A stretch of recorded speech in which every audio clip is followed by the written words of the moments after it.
Au moins là, on a respecté nos adversaires, on a joué comme il fallait et le Paris Saint-Germain s'est imposé de la plus belle des manières, 7-0. Salut à tous les frérots, j'espère que vous allez bien et que tout se passe pour le mieux de votre côté. On se retrouve aujourd'hui pour débriefer le match Stade Briochin Paris Saint-Germain.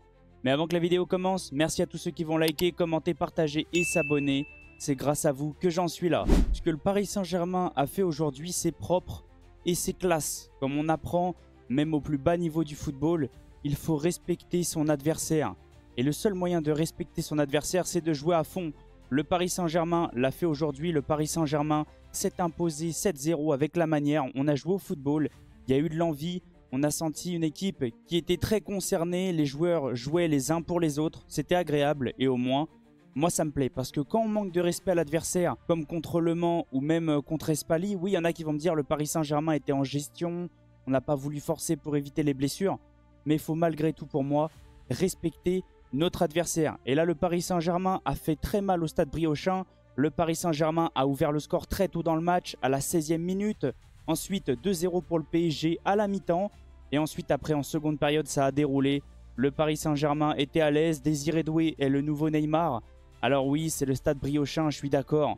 Mais on le ressent, Désiré Doué était à l'aise techniquement. Il a tout fait aujourd'hui. Alors est-ce que c'est le fait de rejouer dans son ancien stade qui l'a mis en confiance? Je ne sais pas. Mais Désiré Doué était tout simplement en feu. Luis Enrique a débuté avec un 4-3-3 très classique, très habituel. Mais il a fait quelques changements. Il a remanié déjà au niveau des buts. C'était pas Donnarumma, c'était Safonov. Donnarumma n'était carrément pas dans le groupe. Une défense, les latéraux, Hernandez, Hakimi. Oui, Hakimi a joué, mais Hakimi est sorti en cours de jeu. Hernandez, lui, a joué et a pu se donner un petit peu des minutes dans les jambes. Lui qui a du mal depuis son retour des croisés. Au niveau de la défense centrale, c'était Pacho, Beraldo. Un milieu à 3 comme d'habitude avec une pointe basse, Fabien Ruiz. Et deux joueurs qui étaient devant lui, Mayulu et Joao Neves. On va revenir après sur la performance de Seny Mayulu. Mais sincèrement, même moi, je suis encore surpris. Et j'adore ce joueur. Et une attaque, Kvaratskhelia, Ramos et Désiré Doué. Au niveau du gardien, Safonov n'a rien eu à faire sans manquer de respect au Stade Briochin. Si, à la fin, mais on ne peut pas juger sa performance aujourd'hui. Au niveau de Hernandez, Hakimi, Beraldo, Pacho, ça va, c'était costaud. On ressent que Hernandez a quand même encore du mal. Mais il va lui falloir du temps. C'est comme Gavi au Barça, je prends l'exemple à chaque fois. Parce que quand tu reviens des croisés, c'est pas la même chose. Physiquement, tu as peur de te reblesser tout simplement parce que c'est l'une des blessures les plus graves dans le monde du football. Donc tu as toujours une sensation, une peur, une petite voix dans la tête qui te dit « Essaye de pas trop blesser, ça va revenir ». Luis Enrique va le remettre en confiance.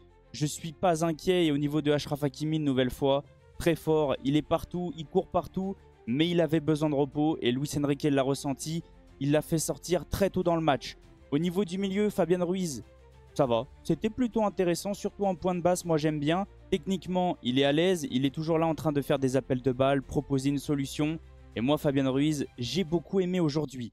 Ensuite, Joao Neves, encore une fois, Joao Neves, comme vous le voulez, il est exceptionnel, il est buteur et il fait encore un très bon match. Et Seny Mayulu, on va en parler aujourd'hui parce que pour moi, il sort une masterclass. Ça fait un petit moment que Luis Enrique essaye de le mettre titulaire, essaye de le mettre en confiance et on ressent. C'est un joueur qui va probablement exploser au Paris Saint-Germain. J'espère qu'il va rester parce que sincèrement, c'est un joueur, on sent qu'il a un talent et c'est un joueur d'avenir. On va pouvoir se reposer sur ce genre de joueur-là au Paris Saint-Germain. Et au niveau de l'attaque, Kvaratskhelia fait une nouvelle fois un très bon match. Il est à l'origine d'un but, si je ne dis pas de bêtises. Oui, c'est ça. C'est lui qui va chercher le penalty sur la passe exceptionnelle de Désiré Doué, la talonnade incroyable. Gonzalo Ramos, triplé. Et ça me fait plaisir. Ça va le remettre en confiance. Lui, il a besoin de marquer. C'est un numéro 9.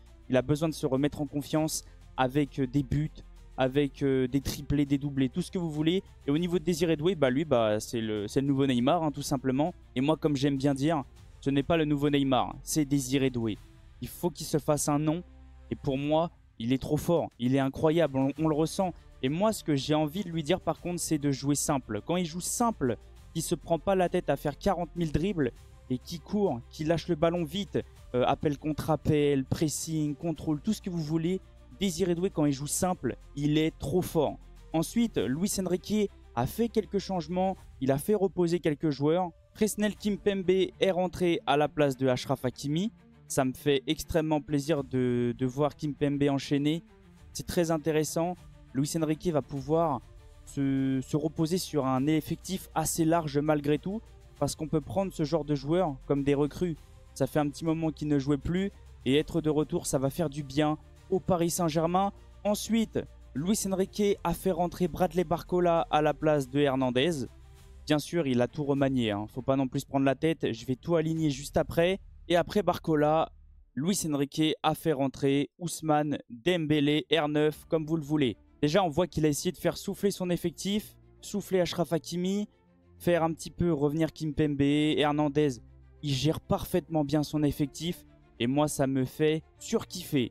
Et ensuite, pour remettre son effectif correctement et que ça soit pas le bazar, Ramos est sorti à la place de Ibrahim Mbaye et Joao Neves est sorti à la place de Warren Zaïre-Emery. Et après, il a remis ça en ordre. Il a mis Désiré Doué au milieu.